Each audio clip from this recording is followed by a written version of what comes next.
Cadre. Lots I can talk about today. We'll just see where it goes. Got my lather all whipped up. I guess from time to time I should update, recap why I do what I do, assuming everybody hasn't watched videos for the last 2 years. When I use a synthetic brush, this is just a Plissoft knot and a Shave Revolution handle I put together. I make my lather before my shower because one of the things I realized is when I shaved with carts, there was a noticeable difference in shave comfort the longer I waited until after my shower to just soap up my face. At that point, it was just hand soap. But yeah, if I waited more than a couple of minutes, my face had dried out enough that I just would refuse to shave. But then I got into all this stuff, and I spent all this time after the shave getting my lather ready, making it up and all this stuff. And it just struck me that, geez, that's probably happening with this too. So if I can have my lather ready to go, I like that. Today we're using Taylor of Old Bond Street, German Street shaving cream. Actually, it comes in a tub, but it's super soft stuff.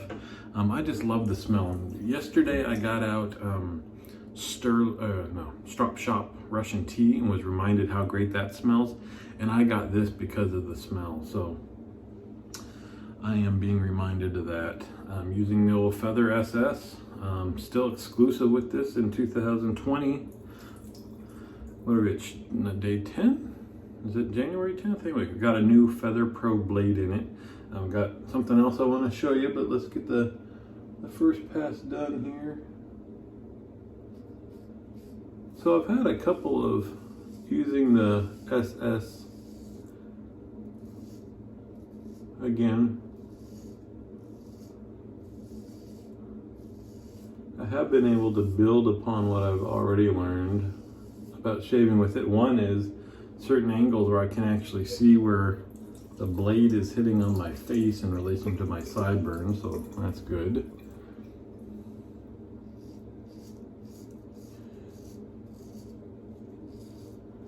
The other is mostly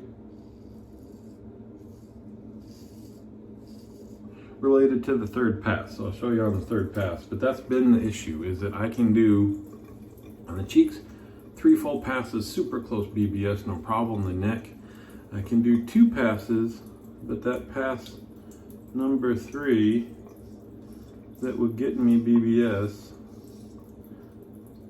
has always been an issue. It's been an issue just because of the physical size of having a blade like this and the curves of the neck and all of that. But I might have gotten it figured out yesterday, so we'll see if it works today. So Blade Meister on the Cadre, as the name would say. I know he does some blacksmithing, but he's also into called flint knapping. I never heard of that name, that term, before I started talking about it. I haven't looked up the definition, but just by context, I guess it's the making of blades and tools and stuff, you know, by chipping away stone, like they used to do back in the Stone Age. So anyway, he had done some work. Again, another reason to go to the Shaving Cadre. We got some great craftsmen there, but he makes replicas of old tools and things apparently. Some beautiful stuff. And just out of the blue, unexpected post, he says, hey, in trade for, or part of a deal I made for a not consignment, what do you call that thing where you prepay for custom orders? I'm blanking on it right now. It starts with a C though. How do I? Anyway, he was getting some kangaroo hides in trade for this thing, and he only wanted one. And does anybody want one? And this is just one of those. It's weird because I'll hold off on buying soaps that I know I really want. There's some stuff I've wanted for a couple of years now that I'm just like, I'm doing a good job not buying that, self-restraint. But then there's stuff like this that I have no need for a kangaroo pelt, but that sounds cool. I'm like, I'll take one.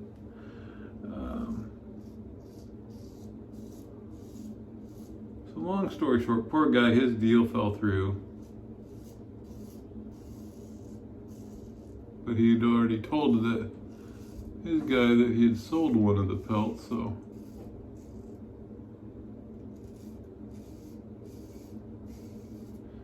So anyway, I got a kangaroo pelt. Looks kind of cool. It's just hanging over the back of one of the wine chairs. But with the package, he sent me this. I told you it's part of the den now. It's a blade he made, or I guess a tip. I don't even call that a blade, but an arrowhead that he made. And he said it's got his. You're not gonna be able to see it on camera, but he's got his maker's mark on the back of it.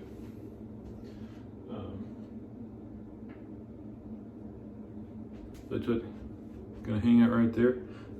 He said that it's made in the style of those that you would find in California.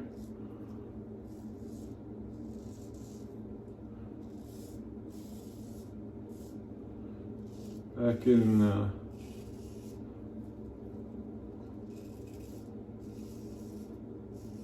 700, 200 BC. He didn't say BC. He said, I don't think he said. So it always used to be BC and AD, and then and that's the way I learned it. And then I can't remember when.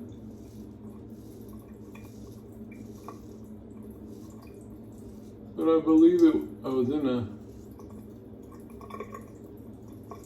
college class, not right after high school, but when I'd returned to college as an adult to finish up my degree.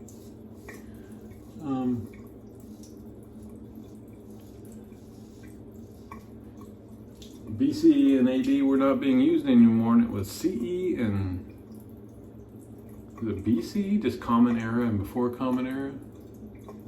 He didn't use that either. He used some other term. But I don't know. I guess it's that old dog, new tricks thing. I get it, but just in my head, I have to convert BC and AD. And it was weird because, it was being used like it had always been that way. And I'm like, well, wait a minute. When did this change? But what have you? Anyway, look at that. We're already on to past 3. This is just motoring along. I don't have time to get into it because we're going to talk about past 3, but this finger, you can't even see the lump there. I won't, maybe another time I'll explain. It's kind of actually interesting, I think. It's not an infection or anything gross, but it's something I've actually had for about 30 years, and all of a sudden is now creating issues, and it should be getting removed next Thursday. This is Friday, so I'm looking forward to it because just in the last few days it started to hurt and stuff, and I was afraid it would screw up with using this guy. It's fine now, but I'm sure come next Friday I will not be using any straight shaving, and I'm imagining this thing's going to be all bandaged up, and we'll have to see how it goes.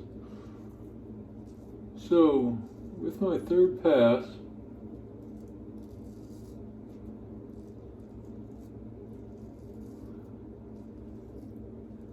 I don't know if you can hear that, but doing the third pass on the cheek, there's almost nothing to remove. It's usually just some stuff over here.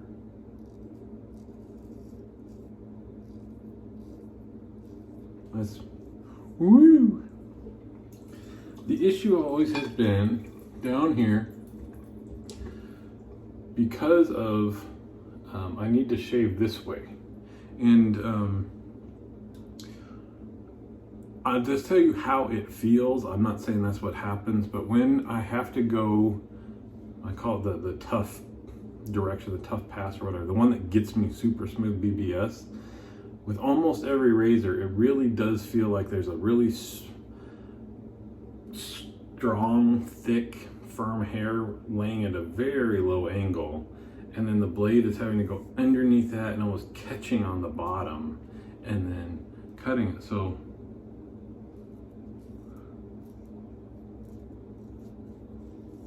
and that causes discomfort while I'm shaving, which is okay. I mean, if it's just a discomfort while it happens. But the problem is that that can also cause irritation. And that's where the choice of blades and razors and technique and all that stuff comes into play for everything else, is can it do that without causing irritation? So what's happened is I've always been, with the straights, you've got to do the skin stretching and all that stuff because you don't have a safety bar basically to do that for you. And so I'll kind of turn my neck because you got kind of this indent here, right? Or I do, a lot of guys do, where you kind of have a curve in this way and then it comes back out this way, and you got that hollow there. Let's make sure we're all lubed up good here. That's an issue. And with a DE or an SE, that's okay because it's thin enough, narrow enough that it can slide this way and kind of go down in there and come back out. This, first of all, I can't hold it very well, this direction, because you got all this stuff here. So that's why the stick on the end of these things is handy. But also, it's a lot wider. So I have found I can kind of do the bullfrogging, what have you, however you want to call it, to do this direction here. That'll get me about halfway. That kind of pooches the skin out. So it's actually almost flat to the cheek at this point. So as long as my anatomy stays that way, that'll get me to there. So that's been good. I've figured that out quite a while ago. And then it's always just been this bottom area. So let's do this. And Elmer Fudd mentioned in his last video, I think, that, there's some rules to shaving, but there's almost no rules. There's a few things like pressure affects everybody, I would say. Prep helps almost everybody. But in terms of technique, angles, all that stuff, there's no rules. You figure out what works for you. So it's just keep trying things, tweaking things. So I have been trying to turn my neck to get all this stuff as tight as possible, and then skin stretching. But I can almost feel this thing just causing irritation. Like I don't know how else to describe it. You think of it as like super top leather, and just one, little scrape of your fingernail is going to cause a scratch, versus if it's just leather just laying there and you do this, the leather will just kind of move with it. So what I found yesterday is if I kind of leave this a little bit lax, but then apply tension, I can go this direction. So I just have to be careful not, you can see I still want to do this out of habit to get.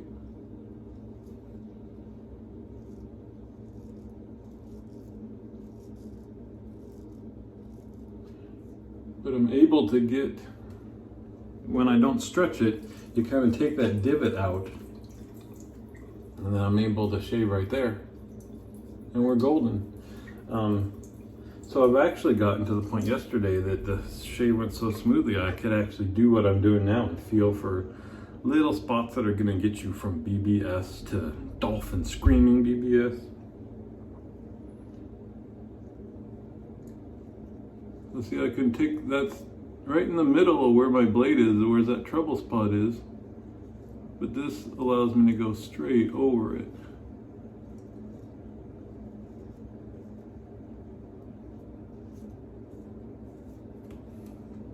And there we go, let's check it out. So that's one of, it's kind of cool because I've had this problem for as long as I've been trying to shave with an open blade.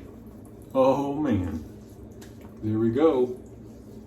Now see, I can, if I want to push it, I'm not going to because it's ridiculous. I'm trying to get myself to stop doing that, but just kind of with my face lax, doing this, feeling, it's BBS. It's going to dry down beautifully. If I stretch and use a lot of pressure, oh, there, I can find some stuff right there. But it's like, there's no reason.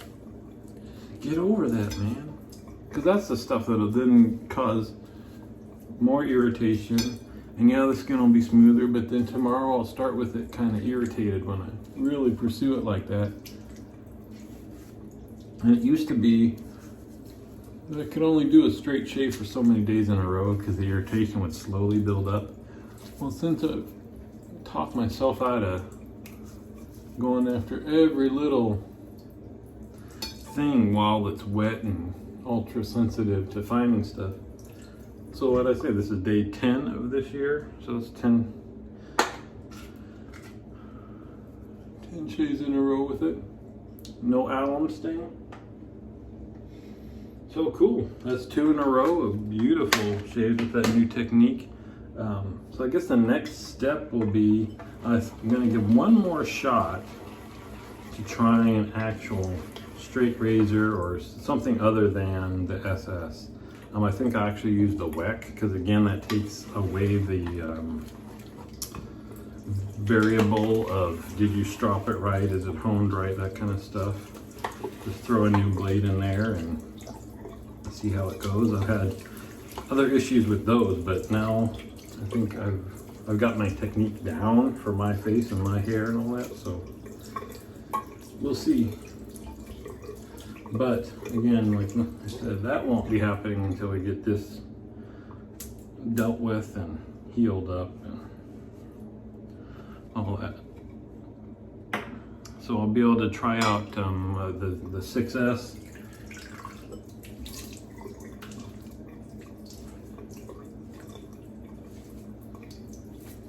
The Rockwell 6S I've been wanting to try on a little bit more aggressive plate, so I'll probably pursue that. Talking about pursuing, we're always going to be pursuing. There's lemon.